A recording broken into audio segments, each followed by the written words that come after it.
Okay, ladies and gentlemen, I'm going to get another fashion figure. So again, I like to mark off top and bottom. You don't have to sit there and measure to the last inch, but you can kind of give yourself an idea of what the middle is. You don't have to use a ruler. I like to do that just to kind of keep my stuff consistent. But that halfway is going to be something that I use to sort of rest the hips on. Down here, as always, is our ankles. There's going to be the top of the head. Got a sort of relaxed standing pose to the left over here. You can see that her hips are sort of leaning downward. You can very clearly see that the outer hip on the left side is definitely sticking up while the other one's down. That leg is taking a lot more of the weight. She has a sort of wide stance, and this other leg is taking a lot of weight. So you can see in this one, you don't necessarily have her foot right underneath her head, but that's because this other leg is actually taking some of the weight. With that, because the hips are tilting downward, we're going to have those shoulders tilt the opposite way. And again, where's a good place for that? Well, you know what? You want to make sure you leave ample place for the head. And if you're drawing at the same size every time, you're going to find that you start to get a little bit used to like how much space you should give. And I was telling this to a couple of students. We are going to draw a fashion figure, a body, every time we draw some clothes. So you're going to get real used to drawing this. You're going to get real comfortable with drawing this, and we're going to get faster and faster as we do it. We call it the S curve. A lot of artists call this the S curve of the body, what the spine is doing. And if the hips are tilted this way, the spine's going to go straight up here and start curving back the other way. And as I draw my hips, again, I'm going to draw them so they're pretty much sitting right on that line. And you can make them wider, you can make them thinner.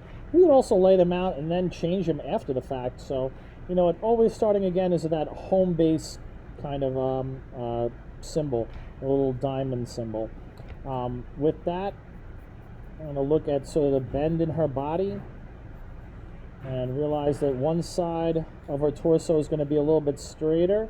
One side is going to be a little bit bent to go along with what's going on with the spine. We've got the head. I'm going to start with our brain. Add a jawline. And you can always, after you have something on the paper, you can always kind of realize, do I need to make that head bigger or smaller? You can always adjust that later on. A lot of this is about look and feel, and everybody's going to be a little bit different.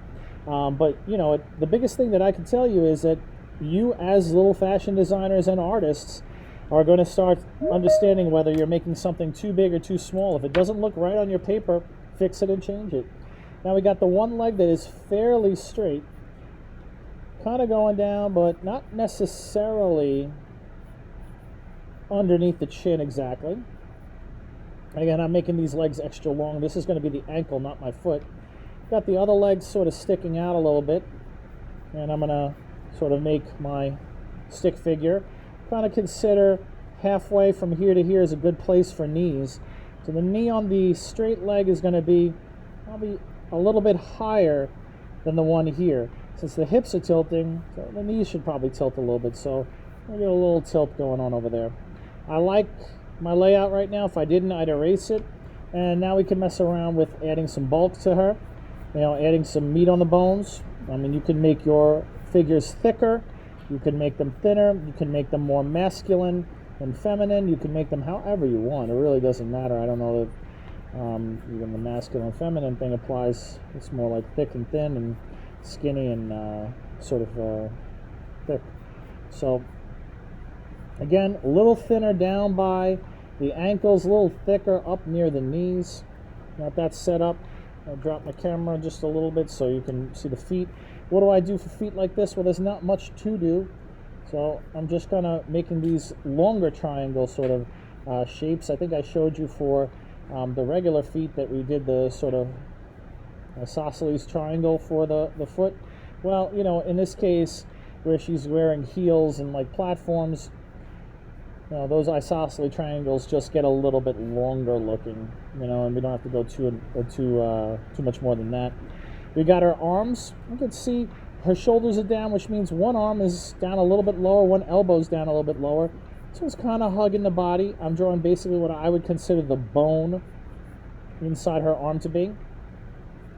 And you can see that somewhere just above or around kind of where the belly button would be is pretty much where we're finding that elbow. Got the arm that comes out here, and for right now I'm just going to kind of put a little space saver hand, just another little sort of basic shape for it.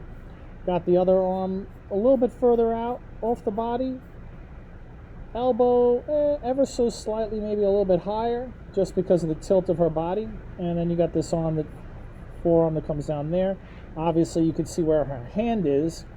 Hand is down over here, right beneath basically her hip, and that's sort of a more straighter arm. Got the basic pose now. Can add a little bit more meat to the bones here. A little thicker up by the elbow, a little thinner down by the wrist. Remember, there's going to be some touching in the underarm area. You're not going to have like that big giant gap all the time. I'm going to take a little bit off of her body over here to kind of create a little bit of that. And I got my figure, all right? And one of the things that we want to start getting to is getting a little bit lighter with our mark making, because we're going to be drawing figures like this and then dressing them. We're going to go through some basics of clothing. We're going to do a few different types of things, and honestly, no matter what we draw clothing-wise, we're going to need a figure to draw on it. So my goal here, and I know we've spent a lot of time to start off this course, is we spent a lot of time trying to learn how to draw these bodies. Because in all honesty, we can't really design fashion if we don't have a figure to wear it. You know, these things are made to fit a body. So we want to get used to drawing them, and I don't want to have to draw every single one of them standing straight up at attention. Ultimately, you guys can settle in on a pose that works for you and just get good at redrawing it. But it's always good to have a little bit of variety and see some different things. I'm going to see about cribbing another. Let's look for something a little bit different. Yeah, I guess this is good. All right. And again, you only have to do one contrapposto pose. I'm going to do a couple here. Again, we've got our setup already. We're going to look at those hips. We got one leg, that outer leg. This one's really taking all the weight of the body. And you can see this one's lower. So that's tilting down, and then you can see the shoulders tilt the other way. It's just a natural way of standing. If you put the weight on one leg, that means the hip goes up, the opposite shoulder is going to go down. So just to kind of, again, counterbalance that pose, there go the whole contrapposto name. Contrapposto is Italian. Why do we use the word, the Italian word for this?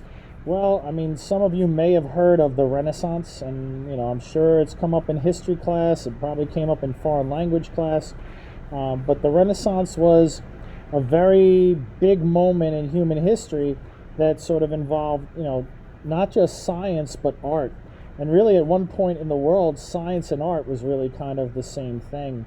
You know, for those of you who know anything about Leonardo Da Vinci, you know that he was as much an inventor as he was a painter or a sculptor.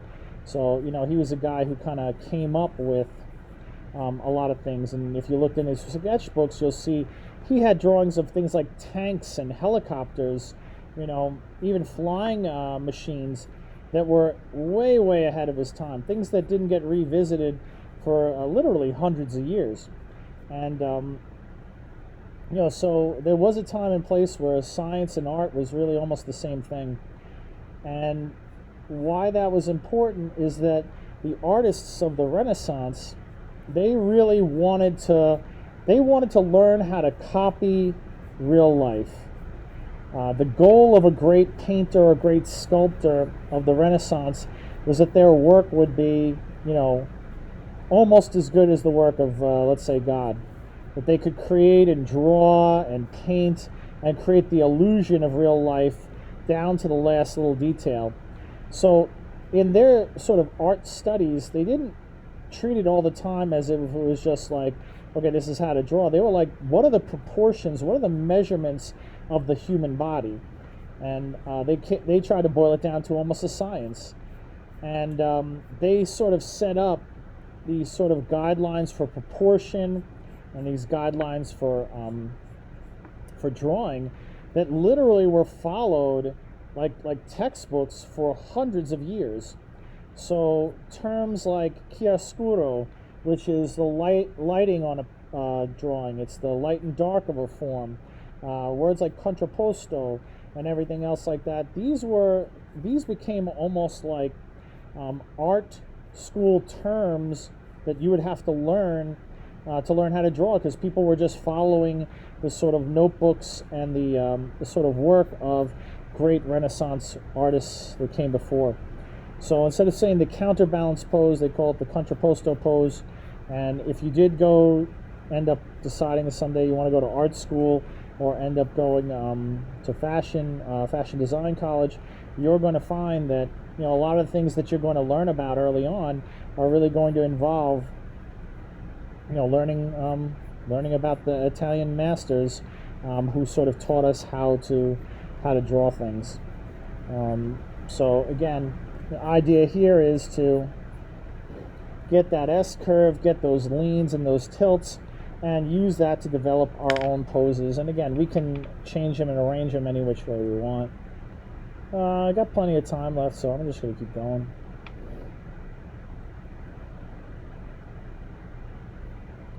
Let's see something a little different.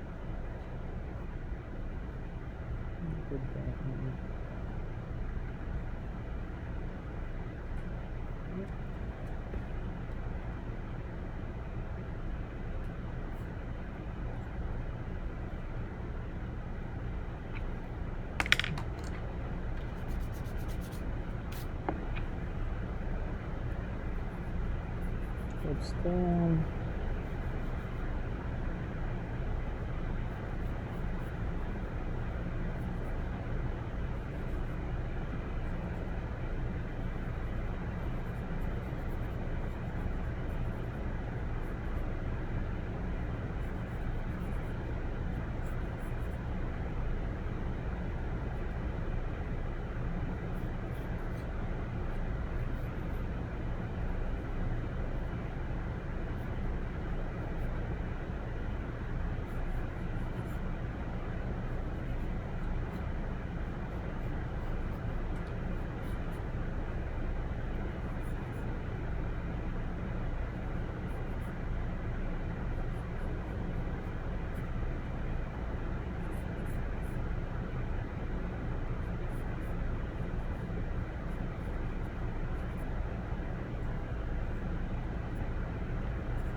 Okay, those are 3 quick figures for you all.